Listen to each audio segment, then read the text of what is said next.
anyway. An MVP, a Super Bowl champ, a Hall of Famer, Marshall Faulk in the house here with Pepsi. Thank you so much for being with us. So good to see you. It's a pleasure to be here. It's obviously it's our time. If you're part of the NFL, you love the NFL.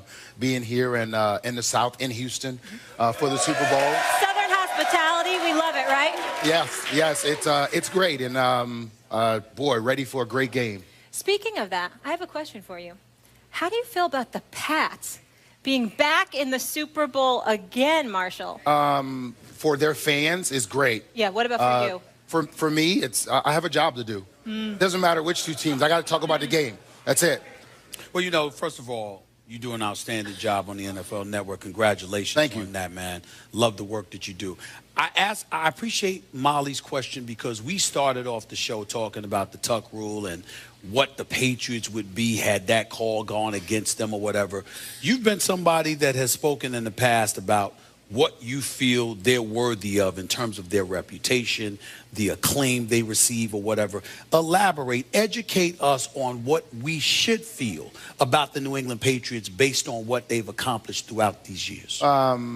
I think Tom Brady has done an outstanding job at being what you want as a franchise quarterback. I think Bill Belichick, for the most part, when you think about building a culture and what you want players to do, you have to think about this.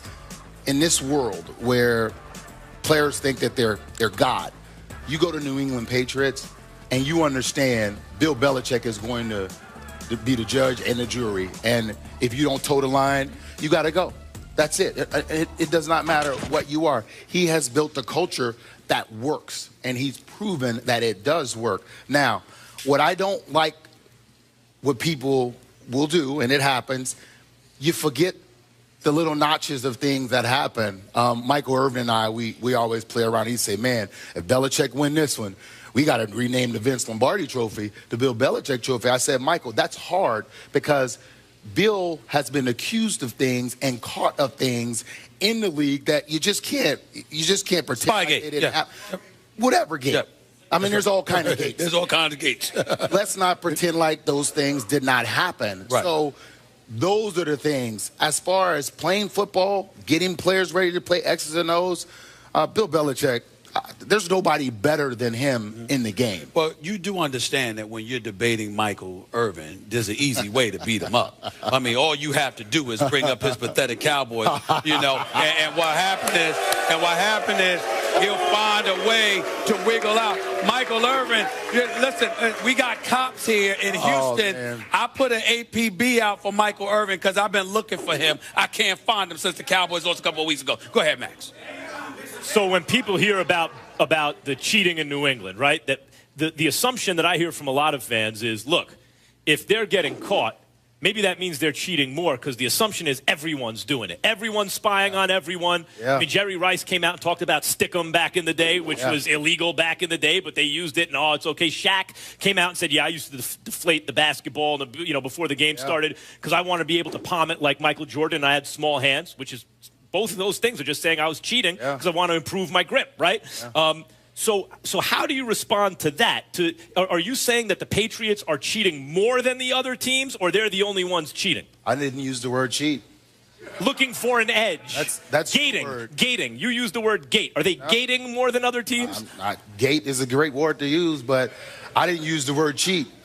Whatever you want to call it, you can call Let's it that. call it gating. Let's call it competitive advantage. There you go. Now, if while trying to gain a competitive advantage, you get caught, that's on you.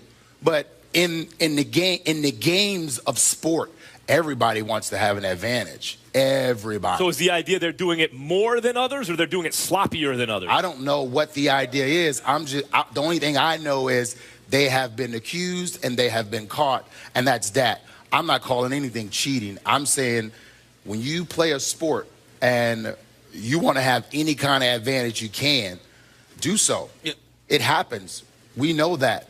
But when you get caught, it counts against you. Take it, and it counts against you. You know, it's like everybody drives fast. Everybody speeds. Everybody don't get caught. How did you guys drive fast? How did the greatest show on turf drive fast? I'm just saying. It happens. Let me get to the greatest show on turf, because you guys were with you and Warner and Isaac Bruce and Terry Holt and the crew. I'm looking at this Atlanta Falcons team, and I want to know how you believe it compares to what the greatest show on turf was. I mean, when you got Matty Ice and you got Julio and you got Gabriel and Sanu with Freeman and Coleman in the backfield, I've got people looking at this and saying, this is the most balanced attack we've ever seen, even better than the greatest show on turf. To that, you say what? I am going to say that in the beginning stages of what we did, they look very similar to what we were like.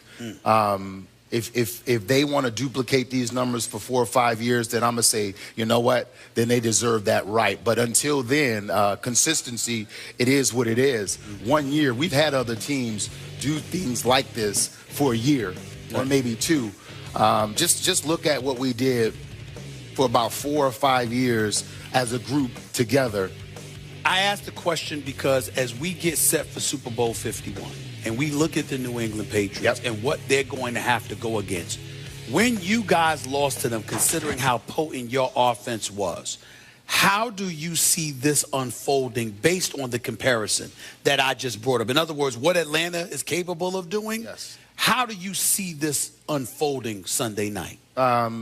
Before we even talk about that part, we have to go with what Bill Belichick and the New England Patriots defense they have on their side, which is Tom Brady is going to put points on the board. Is he going to put those points on the board before Matt Ryan or after Matt Ryan? Now, how many stops can the Atlanta Falcons get? Because that's going to determine how many more points the Atlanta Falcons they have to score. Now, I think that their offense is dynamic. They are going to score points. Defense is suspect, though. Bill Belichick is going to have some beaters to what they do.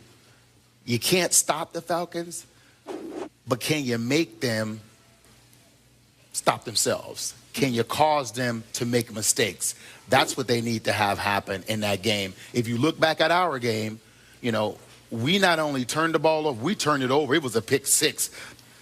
An interception is big in a Super Bowl. An interception for a touchdown, whoa. Who's the more talented team in this game? Oh, without a doubt, the Atlanta Falcons. Just as you guys were more talented than the Patriots. So that's not enough in this game. So how much credit then, because we talked about it earlier, does Belichick deserve? You talked about the culture. You talked about the game planning.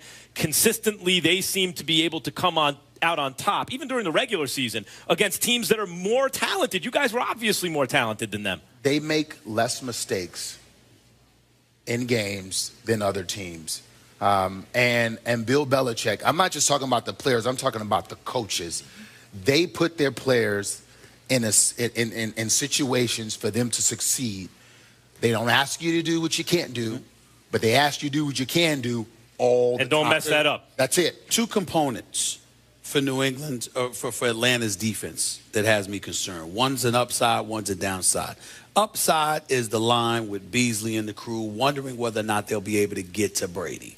But if they can, that secondary, even though they got some young lines on there, youth against Brady, to me, is not a good sign for Atlanta's secondary. To that, you say what?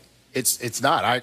I think that what you're saying is a valid point, and the only thing that helps them is, like I said in the beginning, if Matt Ryan put points on the board before Brady, it kind of forces the hand. They can't allow the Patriots to be two-dimensional. They can't turn around and hand the ball off and throw the ball, because Tom Brady's going to throw the ball down the field. But you have to make it all about Tom Brady. Look what Denver did to him last year. Look what the Giants did. You take the running game away, and you tell Tom Brady, you not only have to be great, you have to be the greatest you've ever been to beat us today. And it's hard for one man to beat a team. And he still might do it, but at least it gives you your best chance. It is. That's all you want is a chance in this game.